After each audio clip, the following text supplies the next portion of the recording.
Peter Klutt didn't build his name through flashy TV moments.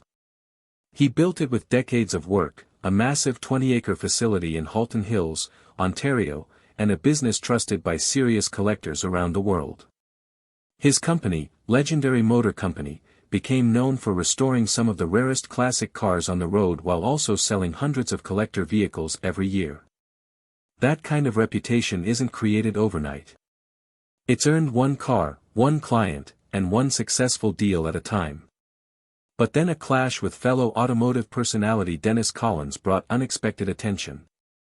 It seemed like just another reality TV disagreement at first. So why did one brief exchange spark so much discussion? And why did so many people believe it could affect a business built over decades? To understand why this story became such a big deal, you have to look beyond television. Before cameras ever followed him around, Peter Klutt had already established himself in the collector car world. His company wasn't focused on quick flips or dramatic deadlines.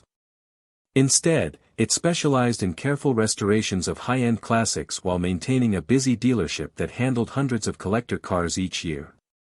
That combination made his business unique. It also made his reputation incredibly valuable. Every restoration depended on trust. Every sale depended on confidence. If buyers started questioning either one, the entire operation could feel the impact. But what happens when that trust is challenged in front of a national audience? Unlike many automotive shows where hosts trade playful insults for entertainment, this situation carried much higher stakes. Collector cars aren't ordinary vehicles. Many are worth hundreds of thousands, even millions of dollars. Buyers don't just pay for shiny paint or polished chrome. They pay for history. They pay for authenticity. They pay for proof that every detail matches the car's documented past. A single rumor can make buyers hesitate. Even if nothing is proven, uncertainty alone can slow deals. And in a business where confidence is everything, hesitation can be expensive. But the story becomes even more interesting when you see the kind of cars connected to Klutt's name. One event showed exactly where he stood in the collector market. Peter Klutt consigned 13 vehicles to the famous Gooding & Company Monterey auction. That wasn't a collection of ordinary classics. It included one of the most desirable Ferraris ever built, an unrestored 1967 Ferrari 275 GTB/4. According to the Haggerty Price Guide, that car alone carried a value well above $3 million. Think about that for a moment. Owners don't hand over cars worth that kind of money unless they have complete confidence in the person representing them. That level of trust says more than any television appearance ever could. So how could one public comment threaten something built on such a solid foundation? The answer lies in how the collector car world works. Every major auction is filled with experts studying every inch of every vehicle. They examine serial numbers, ownership records, restoration history, and tiny details that most people would never notice. One mistake can reduce a car's value dramatically. One unanswered question can scare away buyers. Reputation isn't just important in this business. It is part of the product itself. That's why any public criticism carries extra weight. But what exactly was said that caused so much debate? According to a widely circulated online video discussing the feud, the turning point came during a televised appraisal segment. The video claimed Dennis Collins directed a sharp remark toward Peter Klutt, saying that some people have a habit of polishing rust. Now, it's important to be clear about something. That exact exchange has never been independently verified through complete broadcast records or official network transcripts. The quote continues to circulate online, but no definitive primary evidence has confirmed it exactly as described. Still, whether the line was spoken exactly that way or not, the phrase itself explains why collectors reacted so strongly. And here's where the story takes an unexpected turn. In everyday conversation, polishing rust might sound like nothing more than a clever insult. In the collector car world, it carries a much deeper meaning. It suggests someone is hiding serious problems beneath a beautiful finish. Instead of restoring a car properly, it implies covering damage with cosmetic work while leaving the real issues untouched.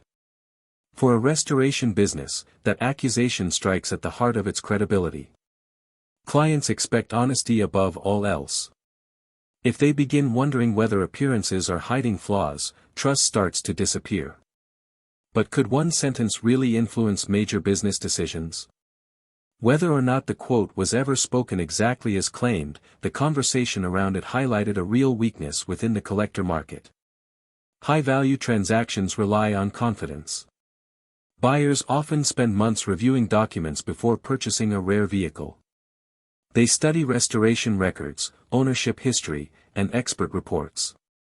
Even the smallest uncertainty can delay a sale. Imagine preparing to spend several $100,000 on a classic Ferrari. Then you hear rumors questioning the reputation of the shop behind it. Would you move forward immediately, or would you ask more questions first?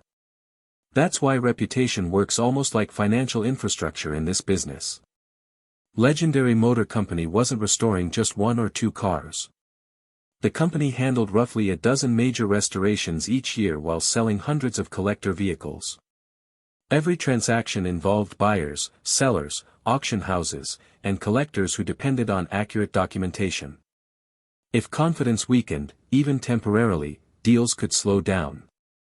According to the same online video, some clients supposedly requested additional provenance checks and a few transactions were placed on hold after the televised dispute. Once again, those claims remain unverified, with no financial records or official company statements confirming them. But even without proof, the possibility reveals something important. Why does doubt spread so quickly in this market?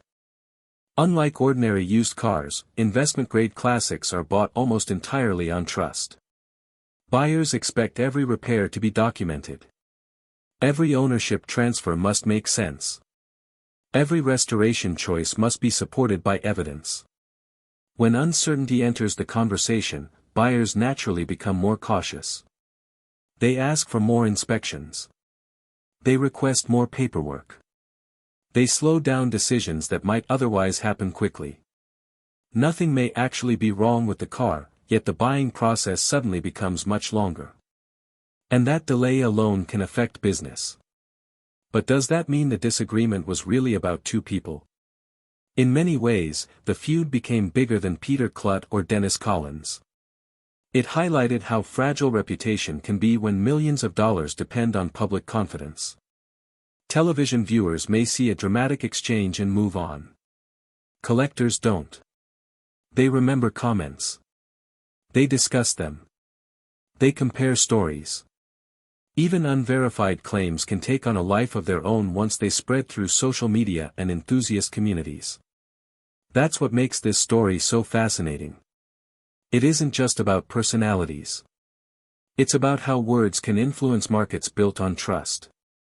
When you step back and look at the bigger picture, Peter Klutt's accomplishments remain very real. A 20-acre restoration and sales facility. Hundreds of collector cars moving through the business each year. Multi-million-dollar consignments accepted by one of the world's leading auction houses. Those achievements were established long before any televised disagreement. They represent years of building relationships and earning confidence from clients willing to trust him with extraordinary automobiles. But here's the question that still lingers. If one unconfirmed remark can spark years of discussion, what does that say about the collector car industry itself? It suggests the most valuable asset isn't the Ferrari, the engine, or the rare badge on the hood. The real asset is credibility. Without it, even the finest collection becomes harder to sell. Every buyer starts asking one more question. Every deal takes one more step. Every transaction becomes just a little more complicated. That may be the biggest lesson hidden inside this entire story. The feud wasn't memorable because of a single sentence. It mattered because it reminded everyone how much trust is worth in a business where authenticity means everything. Whether the famous quote was ever spoken exactly as claimed remains unconfirmed. But the debate surrounding it exposed a simple truth. Reputation can take decades to build and only moments to challenge. In the collector car world, confidence is every bit as valuable as chrome, horsepower, or rare history. And once that confidence is questioned, even without proof, the entire market starts paying attention.